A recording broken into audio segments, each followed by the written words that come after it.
Salut, c'est Paul et aujourd'hui on se retrouve pour parler des animés de la saison Printemps 2022. Auparavant, je vais vous donner mon avis sur les animés de la saison Hiver 2022. On a eu tout d'abord la partie 2 de Usama Ranking, qui est une partie 2 aussi bonne que la première, voire même meilleure sur certains épisodes, moins sur d'autres, mais c'est un arc assez différent qui est franchement très très bien. Et je vous recommande du coup Usama Ranking dans la globalité de sa saison 1 qui est vraiment un animé excellent, qui est sur le trône en tant que meilleur animé de l'année selon moi en 2021. Et il a aussi à faire aussi bien dans cette partie 2, donc vraiment, c'est un animé que je vous conseille vivement.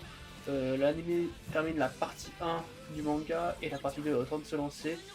Donc on va devoir attendre un petit peu avant d'avoir une saison 2, mais je pense qu'il y en aura une vu l'engouement qu'il y a eu. En tout cas, c'est vraiment très très bien. Shaman King qui rentre un peu dans sa fin.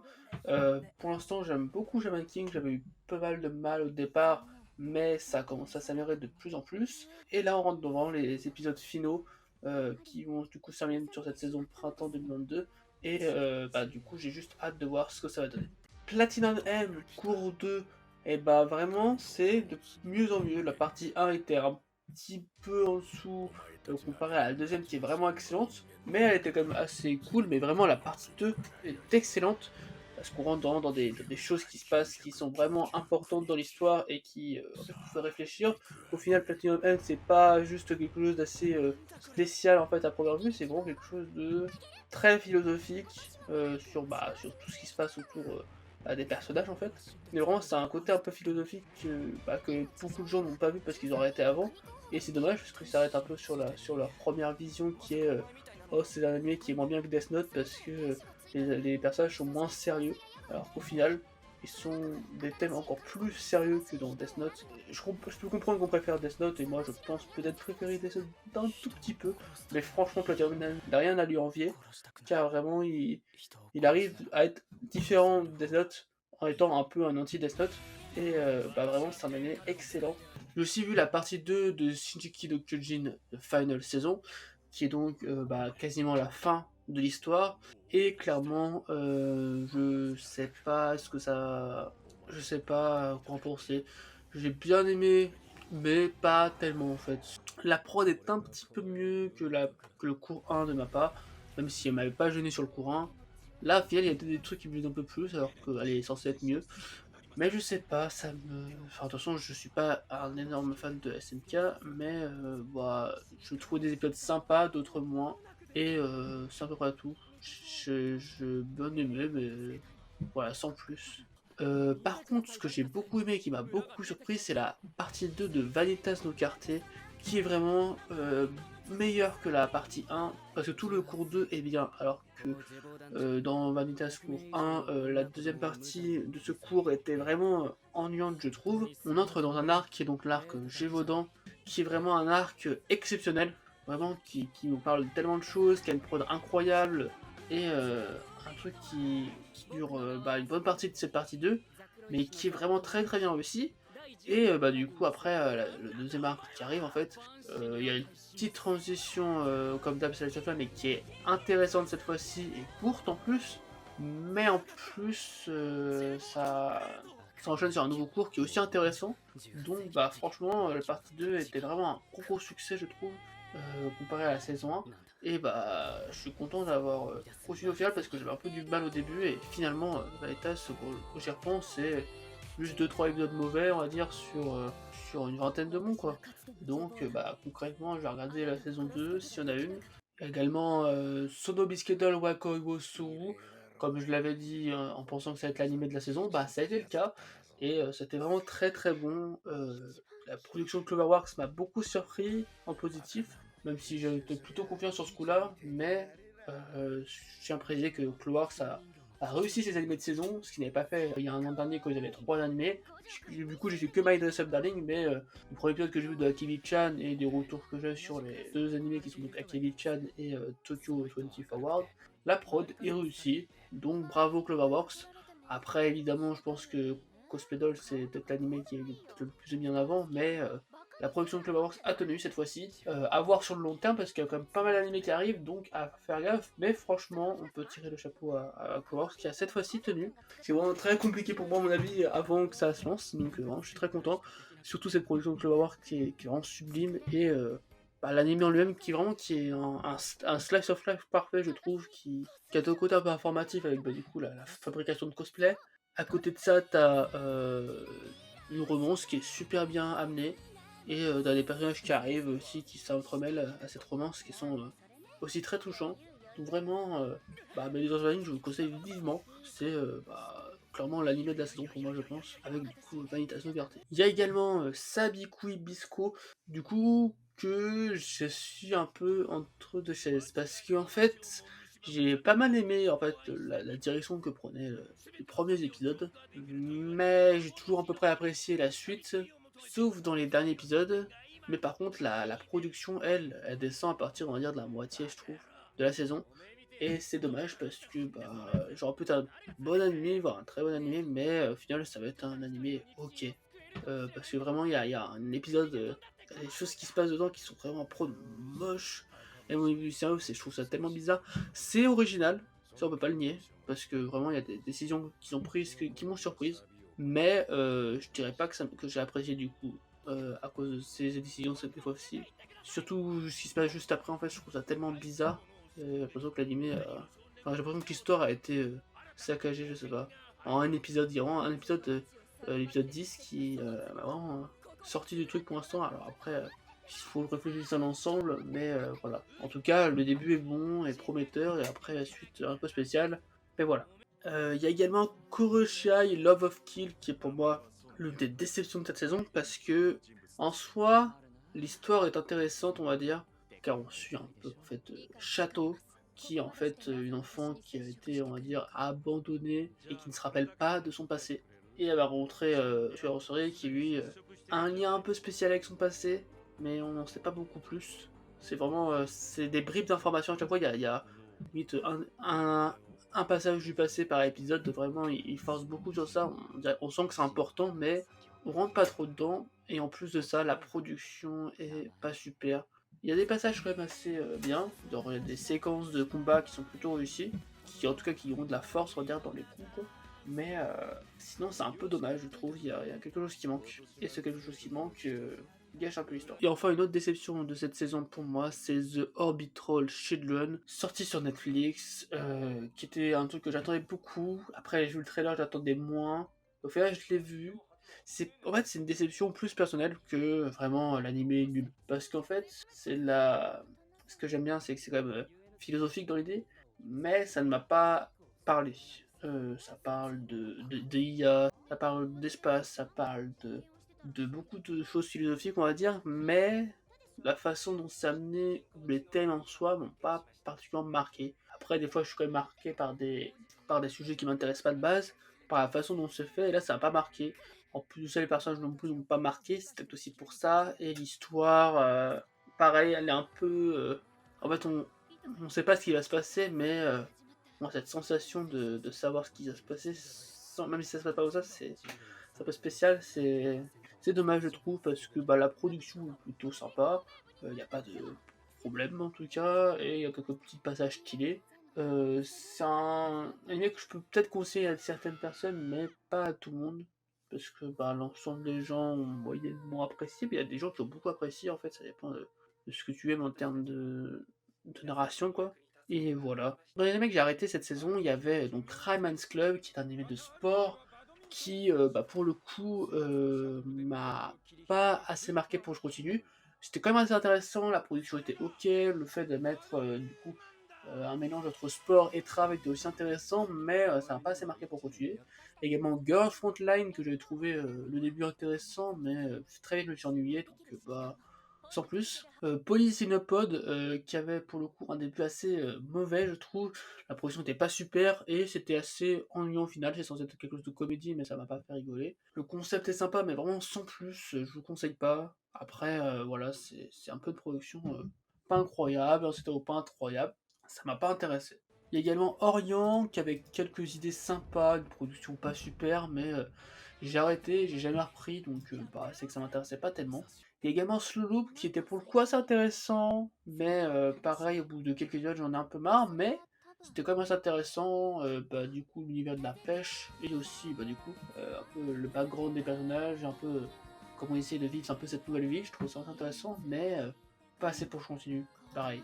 Il y a Akebi-chan que j'ai arrêté épisode 1, tout simplement parce que la production était vraiment incroyable, mais l'histoire était spéciale. Elle était très spéciale, et en plus de ça, la protagoniste était, surtout avec la voix, elle était très agaçante. Vraiment, j'ai rarement autant pas aimé un personnage principal pour tellement de raisons qu'il y avait dans un épisode où je me dis, oh, faut que j'arrête parce que ça va vraiment m'ennuyer. Mais c'était une production de Clubhouse qui avait l'air d'être super jolie par contre, et j'imagine que c'est une des qualités de toute l'histoire. Mais bon, c'est pas parce que c'est joli que ça va être intéressant. Au contraire, quelque chose de pas joli, c'est le Requiem du Roi des Roses, qui avait vraiment une production pas super, qui en plus rush un peu le manga, c'est un peu une catastrophe sur tous les points, je trouve. Peut-être que je vais regarder le manga, parce que je pense que c'est assez différent, mais ça va pas... Franchement, j'ai essayé de continuer, parce qu'au début ça m'intéressait, enfin le synopsis m'intéressait, mais c'était vraiment catastrophique la production quand j'y repense. Donc je ne conseille pas l'animé, peut-être le manga, à voir. Et enfin, Trainman, que j'ai également arrêté, j'ai hésité pendant un moment, mais il y avait un cliffhanger assez intéressant, mais après ça m'a pas assez intéressé pour continuer quand même. Et par contre la production était super sympa. Le problème qu'il y avait, je trouve, c'est que la musique était assez forte et tout le temps présente. Il n'y avait pas de moment où ça s'arrêtait. Les personnages n'étaient pas spécialement marquants, même s'ils étaient assez colorés, etc. Mais en fait, c'était un peu l'impression qu'en fait, il y a un peu tout que les personnages secondaires et aucun personnage principal qui était vraiment très développé, etc. Mais c'est des personnages plus importants évidemment, mais je sais pas, il manquait un truc. Mais l'idée était sympa, la prod était sympa surtout, la prod était vraiment cool. Donc je peux vous le conseiller peut-être, mais j'ai peu la motivation pour le continuer. Maintenant qu'on a fait le tour des animés d'hiver 2022, on va voir ce qui continue lors de cette saison printemps 2022. On va donc avoir la fin de Shaman King qui va arriver, et on espère que cette dernière partie sera réussie. Et également Dragon Quest The Adventure of Dai qui continue cette saison. Maintenant qu'on a vu les animés qui continuent dans cette saison printemps 2022, on va s'intéresser maintenant aux nouvelles saisons d'animés de cette saison printemps 2022. Il y a donc tout d'abord Build David Code White, qui est donc la deuxième partie de Build David. J'avais regardé le premier épisode et je l'ai pas spécialement apprécié, mais il y a déjà un cours 2 qui arrive, qui est, on va dire, une saison après. Donc on va voir ce que ça va donner quand même. Il y a également donc la partie 2 de Chukai Senki. Une saison 2 pour Science Fell in Love So I Tried to Prove It Hurts. La saison 2 de Love Life Nijigasaki High School Idol Club. Shadowverse F qui est donc la suite de l'anime Shadowverse. Yatogame-chan Kensatsu Nikki saison 4. La saison 2 de Cap Kakumei Bottleman. La suite de Duel Master King.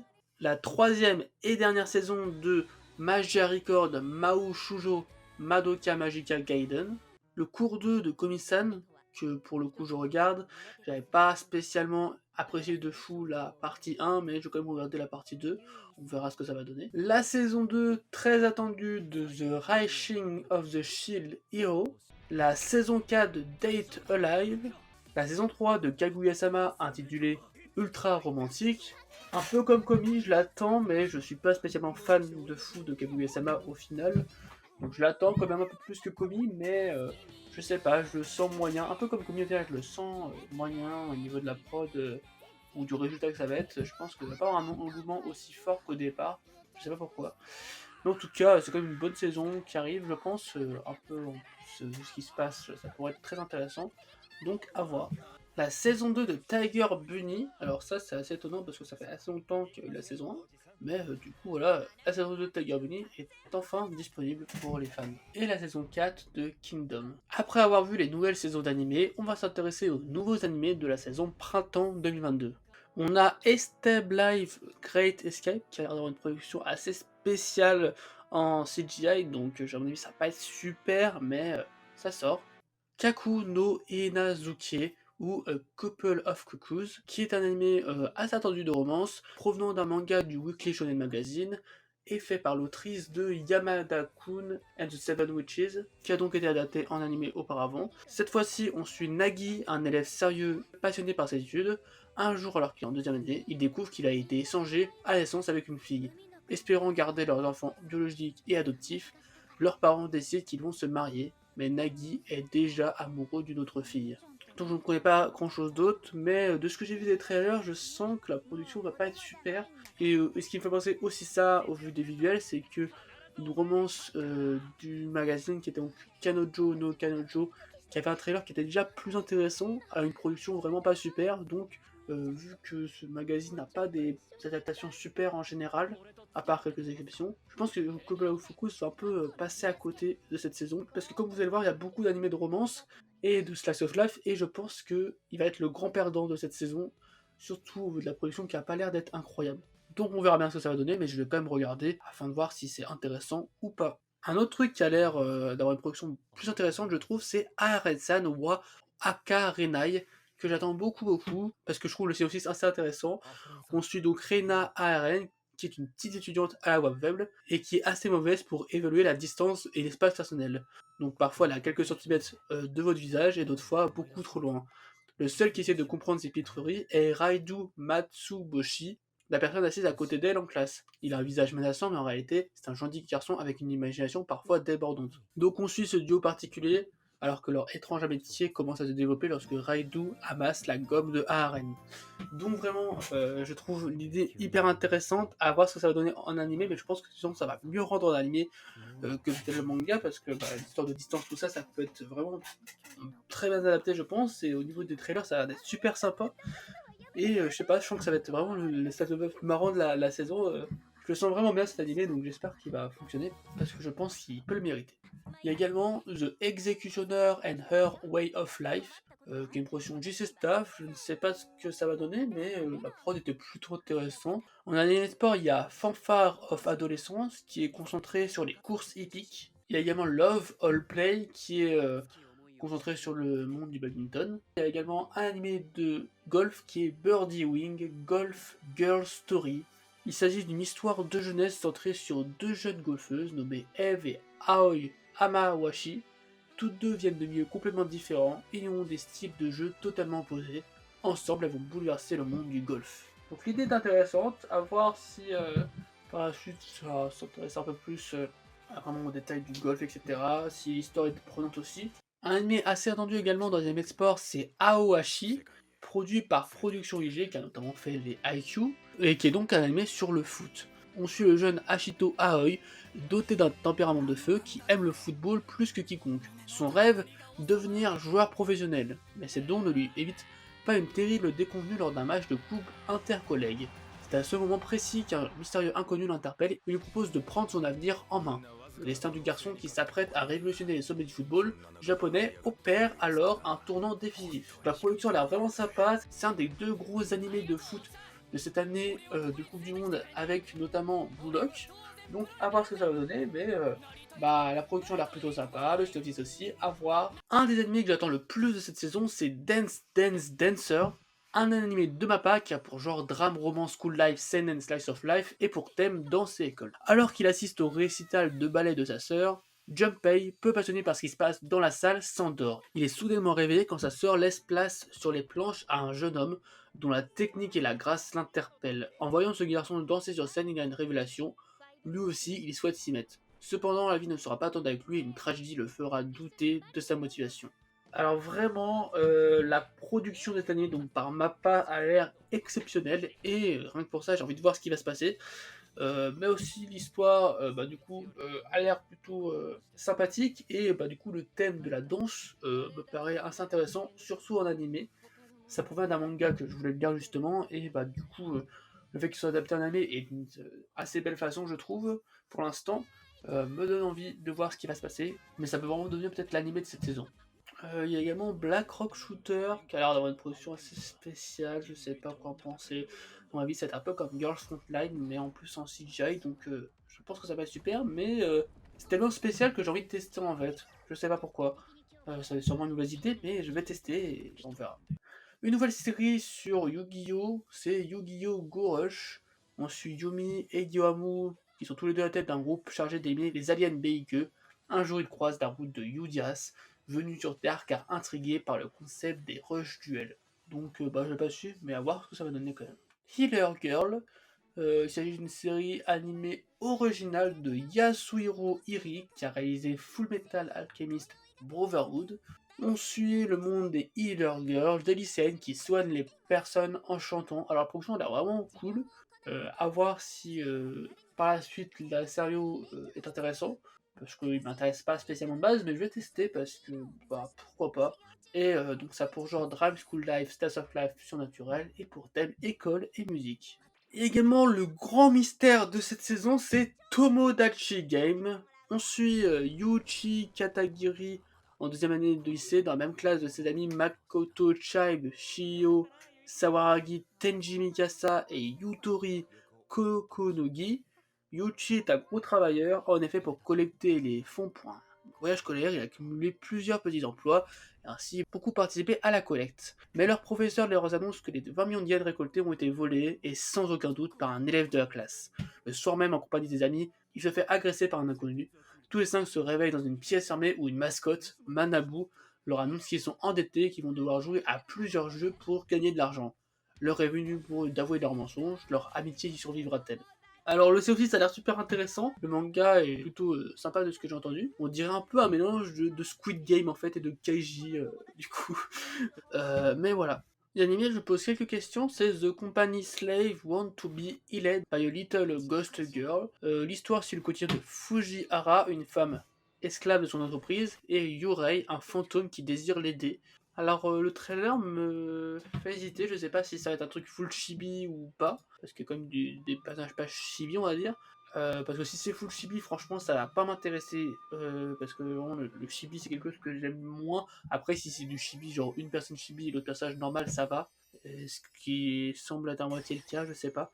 Mais en tout cas, je sais pas ce que ça va donner, je vais peut-être tester, on verra. Il y a également Koi wa Sekai Seifuku no Atode, ou également intitulé Love After World Domination. L'histoire se centre sur la relation amoureuse entre Fudo Aikawa, le leader de l'escadron de héros Gelato 5, dont le but est d'apporter la paix dans le monde, et Desumi Magahara, reine de la mort et leader de l'organisation secrète Gecko, dont le but est la domination du monde. Déjà, le parallèle est assez intéressant, je trouve, pour l'ancienne comédie amoureuse, mais bah, on verra ce que ça va donner. Le trailer avait l'air plutôt sympa. Je sais pas ce que ça va donner sur le long terme surtout, mais en tout cas l'idée, le concept et la prod, plutôt sympa pour l'instant. Il y a également Kawaii Dake Janai Shikimori-san, ou Shikimori's Not Just a Cutie, qui a pour genre comédie romance School Life, Shonen Slice of Life et pour thème adolescence, amour, école, quotidien du studio Doga Kobo. Shikimori semble être la petite amie parfaite, mignonne, agréable à vivre et douce quand elle le veut, cependant elle a un côté sombre et cool qui se dévoile de temps à autre. Et Izumi, son petit ami, adore être là quand ça arrive, car pour lui c'est ce côté intimidant qui fait tout le charme de sa bien-aimée. Alors le truc c'est que je pense que cet anime, quand même assez attendu au final, va un peu passer un peu outre de cette saison. Un peu comme Couple of Cuckoo, je pense que vu qu'il y a tellement d'animés Slice of Life et romance cette saison, on va évidemment avoir des déçus.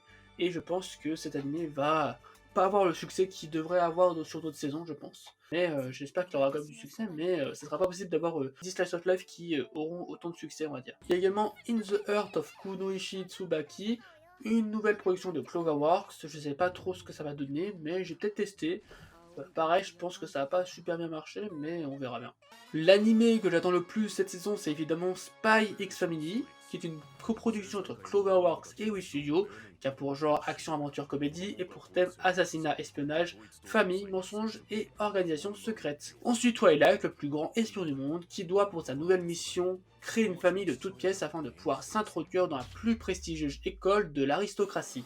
Totalement dépourvu d'expérience familiale, il va adopter une petite fille en ignorant qu'elle est télépathe et s'associer à une jeune femme timide sans se douter qu'elle est une redoutable tueuse à gages. Ce trio atypique va devoir composer pour passer inaperçu tout en découvrant les vraies valeurs d'une famille unie et aimante. Donc évidemment c'est le manga leader du Jump Plus, en plus de ça il est animé par Cloverworks et Wii Studio, et l'histoire est super, la production pour l'instant est sympa, je sais pas si elle va être incroyable ou juste sympa, en tout cas elle fera le taf, et j'espère que ça sera l'anime de la saison évidemment, car elle le mérite vraiment, et important pour le Jump Plus également d'avoir des animés qui font un gros succès, parce que ça va permettre de faire de nouveaux animés en plus, et vraiment c'est une très bonne nouvelle, on verra ce que ça va donner, mais j'ai très hâte. Et un autre animé du Jump Plus, c'est Summertime Rendering ou Time Shadows, qui est animé par OLM et qui sera diffusé sur Disney+.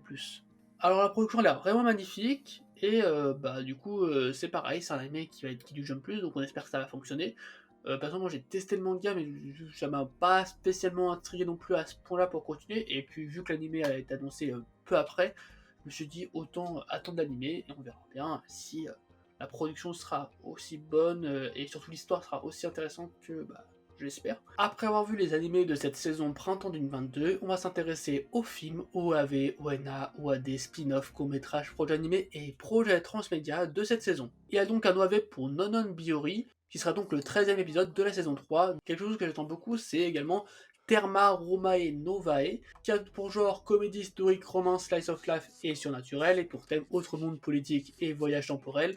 Un anime du studio NAS, et donc en gros l'histoire est un peu tout autour des bains, des onsen au Japon, mais dans l'univers un peu de Rome, donc ça a l'air d'être assez marrant. Il y a déjà eu quelques projets animés autour de cette série avant, mais là ça a l'air d'être vraiment très cool, et aussi la production a l'air vraiment sympa, donc vraiment ça a l'air d'être fun. J'ai pas envie d'en savoir beaucoup plus avant de le lancer, mais j'ai vraiment hâte. Il y a également Strike the Blood Final, une nouvelle série d'OAV considérée comme étant la 5e et dernière saison de la série, qui va adapter le 22e tome du roman.